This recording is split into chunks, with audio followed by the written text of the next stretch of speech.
根据此前央视新闻报道和对福建号相关指战员的采访，可知福建号西装工作进展符合预期，最快今年年底就能开始进入到试航阶段。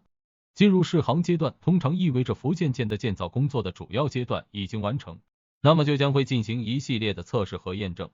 以确保其船舶系统、动力系统、舰载设备和武器系统的正常运行和协调工作。关注我们，支持我们做下去。祖国万岁！福建舰最快今年就能够试航，据传现在已经开始撤甲板工棚了。试航阶段也是对航母建造和系统集成工作的最后一次全面测试和调试，以确保福建舰能够在正式服役时具备可靠的性能和运行能力。试航阶段结束后，福建舰就能够正式入役海军了。有专业分析认为，按照航母平均1年的试航测试期算，福建号最早将在2024年中或者是年末正式加入海军服役。作为亚洲第一巨舰，而且还是有史以来在美国以外建造的最大、最先进的航空母舰，福建号入役究竟能给海军战力带来多大的提升呢？能否具备独自对抗美军和航母的能力？可以说，福建舰相比我军辽宁和山东2艘航母显著不同的就是福建舰采用了全新的电磁弹射器、平直通常飞行甲板的设计方式，而且福建舰吨位更大，海军也有相应全新升级的配套舰载机，战力那是碾压辽宁和山东这2个老前辈的。毕竟辽宁号和山东号采用了滑跳起飞甲板，主要是还是因为当初没有弹射器，也就无法进行改装。因为滑跳起飞甲板的限制，我军的歼15舰载机无法满弹满油从航母上起飞，进一步限制了舰载机的作战能力。而且因为滑跳起飞甲板的结构限制，每次起降效率较低，无法在短时间内快速起降多架飞机。福建舰就没有这个问题的限制了。福建舰8万多吨的排水量，体积比辽宁、山东更大，甲板面积更宽敞，采用了3条电磁弹射器、平直通常飞行甲板，还有2个更大的升降机，再加上3条电磁弹射器和平直通常飞行甲板加斜角甲板，可以福建舰实现快速连续起降，使福建舰能够在短时间内快速起降多架飞机，大大提高了舰载机的调度效率和航母的作战能力。舰载机部署速度远超辽宁、山东，而且电磁弹射器和平直通常飞行甲板可以支持各种类型和重量级的飞机进行起降，包括重型战斗机、无人机、新型舰载预警机等。歼15完全可以满弹满油起飞，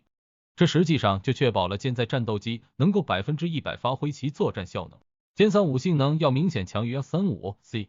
空战不虚 F-35C。在舰载机方面，福建号也是专门有全新升级的配套舰载机，包括歼35隐形机、魔改歼 15B 战斗机、空警600舰载预警机、运七舰载运输机、直20通用、反潜直升机。有意思的是，歼35和歼 15B 战斗机不仅全面领先辽宁、山东的老歼15，在性能上还要优于美军同类的 F-18、EF-35C 舰载机。而固定翼预警机辽宁、山东舰根本就没有，空警600舰载预警机的雷达水平更是领先美军第一代。可以说，在新一代舰载机技术水平上，中国首次走到了世界顶尖。而且和辽宁、山东2舰相比，福建号机括甲板面积更大，能够容纳60架左右的歼15和歼35战机，基本上是前2者舰载战斗机搭载数量的总和了。不过和美国核动力航母比起来还差个20架。毕竟人家是10万吨级的超级航母，搭载战机数量更多些，所以说一艘福建舰的战力完全可抵2艘山东舰。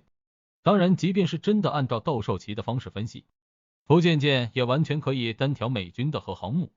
因为我们有舰载机、预警机能力的优势，